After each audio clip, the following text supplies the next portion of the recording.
నమస్తే welcome to సర్కార్ TV నేను మీ మధు విశాఖలో పర్యటిస్తున్న డిప్యూటీ సీఎం జనసేన అధినేత పవన్ కళ్యాణ్ రుషికొండపై వైసీపీ హయాంలో నిర్మించిన భవనాలను పరిశీలించారు. మంత్రులు నాదెండ్ల మనోహర్, కందుల దుర్గేష్, జనసేన ఎమ్మెల్యేలు నేతలతో కలిసి భవన సముదాయంలో నిర్మాణాలు సదుపాయాలను పవన్ కళ్యాణ్ పరిశీలించారు.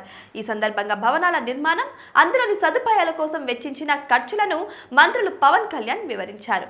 అనంతరం పవన్ మీడియాతో మాట్లాడుతూ రుషికొండ భవనాల నిర్మాణంపై ఆసక్తికర కామెంట్స్ చేశారు.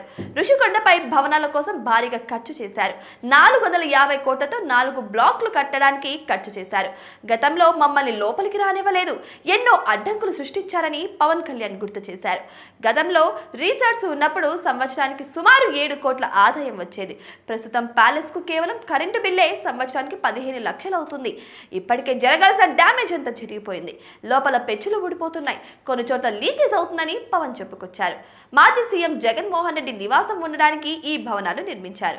కానీ కూటమి ప్రభుత్వం రుషికొండ భవనాలను టూరిజం కింద ఎలా ఉపయోగించాలన్న దానిపై ఆలోచిస్తుంది. మేజర్ గా ఈ భవనాలను ఎలా ఉపయోగించాలో ఆలోచన చేస్తున్నామని చెప్పుకొచ్చారు.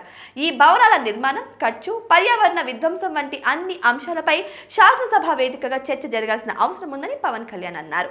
ప్రస్తుతం పాడైపోతున్న భవనాలకు వెంటనే మరమ్మతులు చేపట్టాలని అధికారులను పవన్ ఆదేశించినట్టు తెలుస్తోంది.